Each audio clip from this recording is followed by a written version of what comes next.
someone please tell me why in the hell Dynamite was decent? I mean, yeah, there's some questionable segments. I won't get that wrong, but other than that, I actually practically enjoyed Dynamite for like a few segments. I didn't mind the opening match, but like if you're having something as big as your top AP fight, I don't like the way they orchestrate their openers. Like we'll start off great, and no, it doesn't work like that. It doesn't work like that, in my opinion.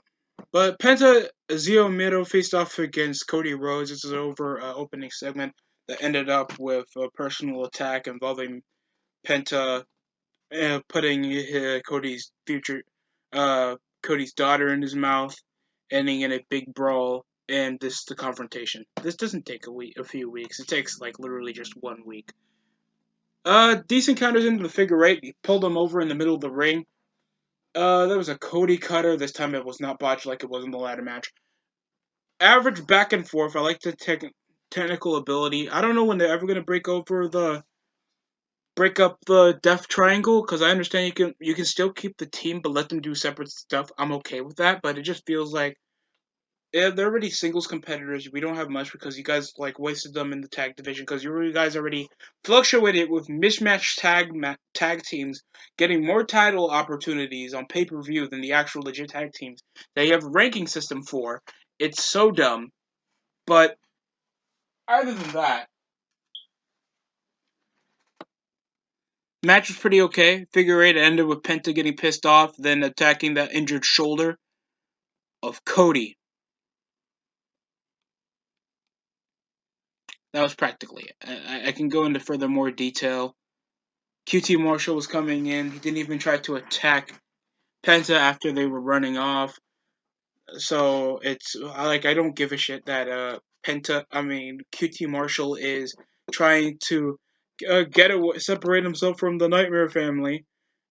And I don't know over constant arguments. You take it like QT Marshall is like an important part of the show. Dustin gets more segments. He gets more segments, more important. The second most of matches in the Nightmare Family. You keep portioning like the Nightmare Family. They're not even most a coherent faction or even revolve that much over their storylines. So why just orchestrate that freaking QT Marshall, all people, breaks apart from the Nightmare Family? I am not that compelled to care. Jade Cardale faced off against Danny Jordan. I remember Danny Jordan from NWA. I think it was called the Four Squared or something. And it was okay. That's all I can say. There was a bit of trash talk after the match. It was a released German suplex. I think it was also a driver. Jade was dominant, so this was technically over to push over. The tag team match was literally just to get buys over with Shaquille O'Neal and try to hype up Jade coming into the roster. She's a good looking. She's a pretty athletic woman. Looks a bit like a dude to me, but that's over. She's athletic. She looks athletic. She looks physically fit. And out of most of the Joshi overrated part of the roster, there's actual women that stand out. That's also going to foreshadow the main event. So we could talk about that later. We had a squash match, so that was technically it. We also had, of course, MJF introducing the Pinnacle, a new faction involving Tully Blanchard, FTR, Sean Spears, and Wardlow, minus Sean Spears. Of course, you see my video on that because I absolutely hate Sean Spears. The big jabs over involving Chris Jericho's weight, his body, his hairline, his pecs, going over how they decimated the inner circle, made Jake Hager look weak, Santana and Ortiz, and even Sammy Guevara that kind of knew what MJF was doing in the foreground and actually making every one of them look legit. That's how you build up over a faction because there's like four guys that look legit. Tully Blanchard is the great mouthpiece. I don't know where the hell Sean Spears there, even though he's consultingly a jobber and he's a whiner. I don't like his promo style. He seems bland. He looks like a gay guy trying to think that people think he's straight or some shit. I don't care. Sean Spears is generic to me. There's no interesting thing about him. I can see potential in Wardlow. FTR, I can understand why there's so much promise over with FTR. MJF, I could see it, but I feel like he can be a bit overrated at times. Other than that, I can see his potential, and he's a good leader in the mic. So So that's potential that we have. Yet he called himself 24 years ago. 24 years old. Even though his 25th birthday was like the 13th or the 15th. I don't know. Other than that, pretty good segment. Love the painful jabs over the pretty much predictable betrayal from over MJF, even though he's like, oh, wait, it's heel over heel. Yep, we tried to turn over the heel faction over one of the heel. It's a bit uncontrived, but at least we got a decent looking faction. I wish they just cut off this Bullet Club reunion garbage storylines that they're having over the show, man. I'm just not feeling it. Next up, we had a 10-man tag involving, like, you guys keep contriving that you have the best tag team division in the world, yet you guys keep forcing around random tag teams that are not even officiated with a roster. How is this going to legitimize your roster? I don't understand. Why can't SCU be in this? Aren't they also a babyface except Scorpio Sky? I don't know what's initiated with freaking now Bear Country. What the hell is Bear Country? Stop getting these random guys over in your roster. Make Dark like a developmental show or like a freaking power plant. Build something over your stars. Oh God, I don't understand. Hell, give Dark their own belts or some crap, so I don't have to see these guys randomly on television. Di- Dynamite should like build over the essential stars you guys have in the official full roster. I don't care. So majority of the match was just selling over Bear Country having miscommunication with the Jurassic Express, especially over Luchasaurus and Jungle Boy. Even when they were gonna toss over Marco kind of over the outside the ring, it comes over with a bit misled over Jurassic Express entering over an argument. Then when Marco Stunt was over in the top rope later on in the matchup, he got a gin and juice. Matt Hardy came with a twist of fate, trying to pick up the victory for himself. So he's technically doing the same crap that we had like a few months ago. And now as part of the Matt Hardy Empire, like, okay. So he has to go over gimmick over old gimmick to actually get himself over. It's not even that much of energy because it's not from last year when people were actually happy to see the broken gimmick actually flourish into something that they actually uh in in endorse more creative control for the individual. But you see how that's not working for them. Match was boring. I didn't care what's going on with Jurassic Express over in Bear Country. The match was bland over still, showing that I guess there's miscommunication going over all fronts. Because over all the segments that they're BSing around, yet Private Party still gotta allow Matt Hardy to get the win. If they officiated over contracts, they shouldn't be complaining or pausing whenever you have to beat a jobber tag team like Jurassic Express, especially in a non-title match where technically the rankings don't even freaking matter. Bear Country, don't they look like Mark and Joe Coffey? A bit, I guess. Yeah, we're transitioning back over there. We're back with Tony Schiavone, of course, interviewing Darby Allin, the TNT champion, and Sting! Yes, it's Sting. Freaking Sting. Sting didn't even have anything to say over his scheduled interview time. Then it was just transitioning over Darby Allin currently becoming a TNT champion, complaining about why he's not a fighting champion.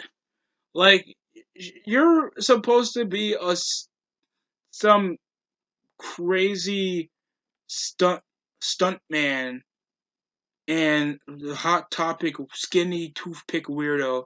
Like, do you really care like what other people think that you're not a fighting champion? That he complained that he had 3 title defenses since winning it back in December.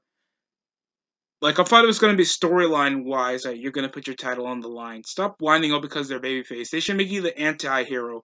And then they just came over together. They're not even a consistent tag team. It was only a one-off point because they're endorsing the Sting to feud with Lance Archer. I thought this was like one of the weaker parts of the night. After literally the last time we had Sting and Darby, we had literally a Darby coming off the Raptors into from a harness, struggling to take it off, but still beating the shit out of FTW. That was literally the best part of the. That was the best part of the segment. I'm sorry, Team Taz.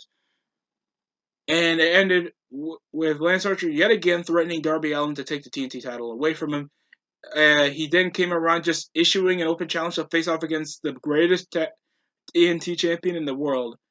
I'm not gonna try to push any buttons or try to because it's just my opinion. He only had two title defenses. I understand, great respect for John Hubbard, but come on, stop putting that shit in your mouth. Just let him pass. If you want to be like, hell, if Scorpio Sky wants, he can get a TNT title shot. I just choose the stipulation or something like that. I don't want to see a match involving John frickin' Silver with a jobber order.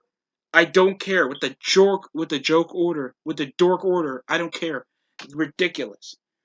So that was what they transitioned over to in a future feud involving Lance Archer. That possibly he's going to come and interfere. So the point of him doing that, if he was just going to instigate for the second time over an interview segment, and then it came off with Team Taz coming in, obviously to try to instigate and try to insult Sting and Darby Allin again over their loss at the street fight. Brian Cage seemed to turn babyface after showing a bit of respect over for Sting. So I guess supposed to turn away from the Team Taz. So if this is gonna currently happen, does that mean that the FTW title is gonna be relevant? Anyway, I don't care. So that was the weakest segment of the night, in my opinion. I just thought it was really weak. We also had the Good Brothers a promo for John Moxley that was over 15 minutes of complete boredom, going over a crappy explosion. I hate the Good Brothers because they make too many dick jokes. I, I just want to be sitting around drinking a martini and rubbing myself, not my wife. I don't have one of those. Eddie Kingston just looking to be there. I don't mind their chemistry. I just don't care about the whole Bullet Club being garbage. Why in the hell are the Good Brothers having stuff like this if you're not gonna do an invasion angle involving Impact? If you're going to sign one of their guys, Ethan Page, he doesn't even show up over the night after he just debuted, and then just have him feud over the Good Brothers on over and over, and you're gonna have a title match, a unification match no less. Come, wait, like what? Next month? This is building over nothing. And if this is the case, this is just building over that Carl Anderson and Gallows are just part of the show now. I don't like how it was portrayed. It ended off in a match. I don't care. It was a decent back and forth. It was an average back and forth, average backhands, big boot. Luke Gallows tried to do some kind of thing. Uh, it ended up with Gallows sending Kingston over into the guardrail. I think there was a spare guardrail, like they did it for the opening of the show, with Anderson picking up a roll up for the win. That was practically it. Moxley got the win. So Gallows and Anderson still look over like jobbers, even though their dicks up for being in Japan and winning the Impact Tag Team Championships. That's like winning the NXT Tag Team title. Scratch that. The NXT UK Tag Team titles. They get hit over with the Magic Killer and target the shoulder injured Moxley, with the Young Bucks coming in for the save, having a argument with Kenny and the Good Brothers. They two sweet each other, and Bucks told Kenny to make a choice. I don't care. So I don't care if the Bucks are heel or face. Earlier on, I think they had a segment involving them having an argument over Dunkel's returning a friend. So what happened with that whole thing involving the inner circle? It's oh my god, they want me to care. Nobody ever heard of the Bullet Club. No one's going to care over the Bullet Club. Most guys that even wear Bullet Clubs in freaking public either get rejected or just look like complete fat weirdo scum. I don't care. They are built like Muscle Man from regular show. That's not a good look. Oh god. And they even tried to, of course, berate WWE again, going over the thigh slap policy, thigh slap fine, because they don't want to expose the business on AEW because no one watches them. And that's practically the whole segment.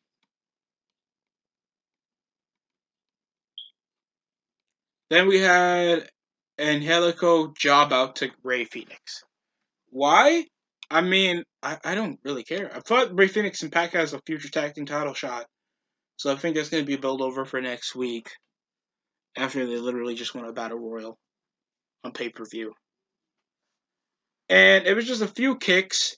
You expect like two flippy dippy guys like Angelico and Ray Phoenix to seal the show. I expected them because I watched Lucha Underground. I know that doesn't mean for much, but actually there was a time when Lucha Underground was actually entertaining to watch because I like the cinematography and the Lucha and most of the luchadors that I haven't seen before, so it made me more intrigued. It was just a couple. Uh, he just give him a little face breaking submission. I think he even ended it with his driver. It was a set out driver, and he won the pile driver, and he won the match. That's practically it, guys. I'm trying to. This is it gets bland later on. Like, what are they enforcing over Phoenix that he's a single star, or why or face off against one half of the 2HQ? Like, there's sometimes no rhyme or reason why these guys even get a match.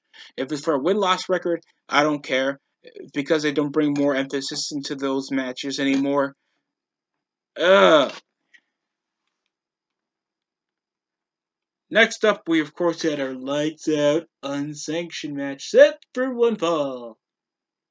And this was the best match possibly of the year. I mean, here's a couple things that stand out. You have two women that actually have character, charisma, look good, and actually treat themselves like stars, and they're kicking each other's ass. I think we open off with a bombshell. Chair shots over the wazoo, pile driver over on the tables, thumbtacks with the lockjaw. Thunder Rosa literally busted open Britt Baker over with like second rope drop kick over with the ladder. These women wanted to kill each other over a constant match that had been happening for months. And Shiga Nishida and all Japs were watching. It didn't look that they just looked at awe when they actually showed that, oh, we actually don't need Joshi to actually headline shows because nobody even knows what they are, and it's just showing how much Thunder Rosa and Britt Baker should be women's champion by now. I don't think it's even a contenders match, even though we had a good for nothing tournament that didn't do anything. So technically, we just literally exposed that Kenny can't book. Other than this night, this was actually a good unsanctioned match. Every spot seemed okay. There was a few botches over with the blood. You don't see a lot of women, especially in the females, that get crimson masks. That was a different change of pace. It was violent. Thunder Rosa looked like a badass. So did Britt Baker, showing a more violent part of herself. I was really good. And Thunder Rosa finally picking up the win over a constant grudge with Rebel, and Britt Baker finally got a payoff. So yeah, I like the match. What you gonna do about it? Nothing. Other than that, I gotta say, I would give it like a 6. Dynamite was like a 6 or it had like two to three decent matches. The segment involving the Pinnacle was pretty good, and the main event was just absolutely tremendous. Great show out, especially for women, for these women. And you see, like that, it's stuff like that that makes women like that stars. And they don't have to shove it over our faces, the feminist weirdo agenda. You just need women look at least fair to be on camera, have a definitive look, and can kick each other's ass. That's what WWE's missing. Having she-males all over the ring that look 5 out of 10 or 6 out of 10 are not going to cut it and just be forced over to the main event. You got to make them actually build over as stars and can talk. And that's what I can give out for. You guys get my praise. And I don't usually praise women's matches because sometimes they're good and sometimes they're really bad and they can be really choreographed and weak and slow. I'm trying to reference a match, but it involved like Yuka and Nakayana or Nakazawa, whatever, against Nyla Rose. Like, that match was trash. And Maki Ito, because Kenny Omega's Japanese girl fetish. Other than that, that's all I can say for this episode of Dynamite. Pretty decent. And if you guys actually want to watch something that, makes the AEW stands out, main event is probably it. Other than that, that's it for me. Thanks for watching. Like, comment, subscribe. That's it from the DST show.